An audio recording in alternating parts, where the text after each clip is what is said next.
Donald Trump, kalaupun tidak jadi presiden, maka dia adalah pembocor kedustaan besar perilaku globalis cabai dalam jangka panjang ke depannya yang memungkinkan membuatnya akan dieksekusi mati seperti khayalan dalam The Simpsons. Yang terbaru, dia dan timnya lakukan adalah dibocorkannya informasi bahwa ada dana 50 juta dolar yang diberikan oleh Bill Gates kepada WHO untuk menyatakan bahwa COVID adalah pandemik. Bagi globalis sangat penting untuk membuat dunia panik, dan siapa lembaga yang tertinggi yang bisa membuat dunia panik dengan cepat? Ya benar, WHO. Ketakutan yang diciptakan dengan pernyataan WHO ini kemudian kita tahu semua di media mainstream mulai mengikutinya karena media mainstream sudah dikuasai globalis. Media mainstream dunia mulai melancarkan propaganda menakutkan berikutnya dan beruntun akan bahaya COVID-19.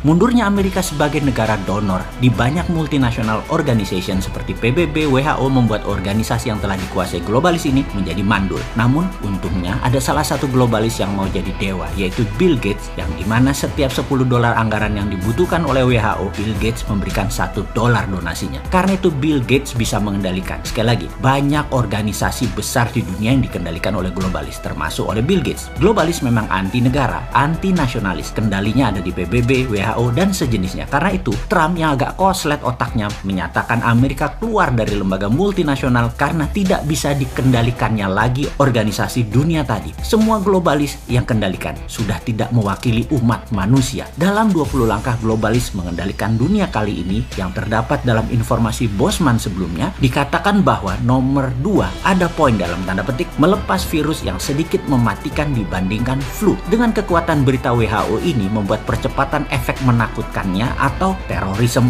4.0 dikerjakan oleh WHO. Faktanya sekarang semua sudah terjadi. Dunia mau di-reset, dunia mau digeser pengendaliannya. Manusia dibuat dehumanize, tidak manusiawi lagi. Dibuat tidak berinteraksi, dibuat miskin, dibuat banyak pengangguran, diubah cara hidupnya, diubah cara pikirnya. Semua sesuai maunya globalis. Seluruh manusia harus menggunakan toolnya globalis. Seperti software, sosmed, payment system, database manusia disatukan, diawasi, bahkan uang nanti semua punya globalis. Jadi ke depan apa sih sebenarnya untuk bernegara agar Indonesia ini berdaulat, tidak dijajah asing, dan tidak dijajah globalis? Sebenarnya sudah banyak informasi yang kita berikan dalam serial 500 video di awal dan dalam 1,5 tahun belakangan ini. Namun ya ada baiknya kita ingatkan sekali lagi. Awal-awal cerita cara cerdas bernegara ini kita sudah ingatkan bahwa ketika Perang Dunia Ketiga terjadi, maka paling ditakuti adalah pada saat perangnya menggunakan battle space. Bukan lagi battleground atau perang di darat, tapi perang di udara. Kita tahu Amerika dan Tiongkok punya armada ke-6, armada perang angkasa, yaitu Space Army. Di Indonesia saat ini hanya punya 3 angkatan perang. Amerika punya 2 lagi selain Navy, Laut, Air Force, Udara atau Army Darat, yaitu mereka punya Marine dan Coast Guard. Ditambah sekarang punya angkatan perang ke-6 yaitu Space Army. Karena itu Tiongkok juga punya 6 angkatan perang, ditambah Tiongkok sudah siap dengan software penanding Amerika. WA, Facebook, IG, Twitter. Tiongkok punya Weibo, punya Renren, punya Baidu, dan banyak lagi di mana semua produk asing tidak boleh beredar sampai produk nasional tersebut menguasai lebih mayoritas dari pasar, lebih dari 60-70%. Saran kita,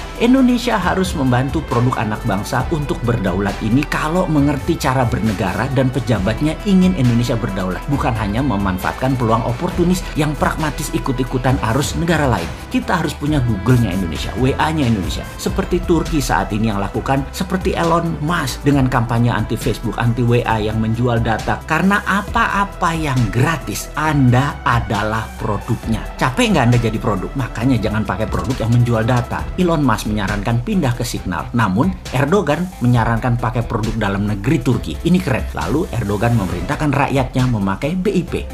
Indonesia bagaimana? Pemerintah sarankan rakyatnya pakai dinaran misalnya sebagai payout system yang di-endorse pemerintah. Salah, nggak jualan produk sendiri. Maaf, jangan. Kita fokus ke lainnya saja. Oke, pemerintah lakukan seperti apa yang Tiongkok lakukan, seperti list di bawah ini. Baidu, Google-nya Cina. Alibaba, Amazon-nya Cina. Didi Sucing, Uber-nya Cina. Baike, Wikipedia-nya Cina.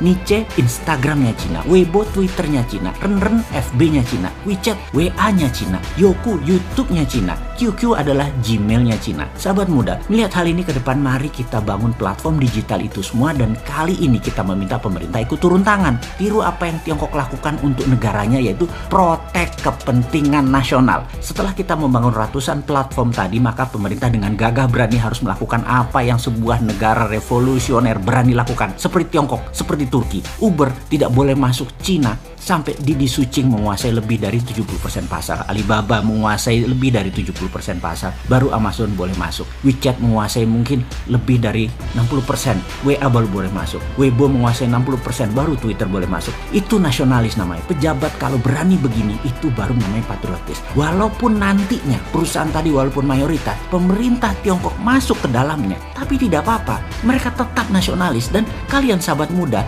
harus bisa membangun platform ini semua sehingga pemerintah melakukan tindakan proteksi tadi. Kalian sudah siap. Sekali lagi saya ingatkan, 3 tahun ke depan adalah masa yang sangat cepat. Dan kita semua tahu dalam waktu 3-6 bulan ini saja, kalian bisa membangun semua platform tersebut. Kemudian di semester kedua tahun ini, di tahun 2021 ini, mulailah jalankan platform-platform tadi. Sehingga cara sederhana bisa kita kalkulasi di tahun 2022 besok. Ketika mungkin 50% 5G sudah menjadi platform komunikasi, ditambah aplikasi sosmed yang beragam tadi sudah milik bangsa, Indonesia sudah menjadi negara digital. Inilah new normal. Itulah tatanan dunia baru di tahun ke depan, di tahun 2021-2022. Digital world, dunia digital. Kita siap dengan digital ekonomi kita, dengan digital livingnya sekaligus. Tinggal satu langkah lagi. Bagi kalian generasi milenial dan generasi Z, di tahun 2023 mulailah bersiap-siap masuk era baru, yaitu digital politik. Disinilah saya pribadi dan beberapa sahabat saya yang usia udah di atas 50-an ingin menitipkan pesan. Wahai kalian,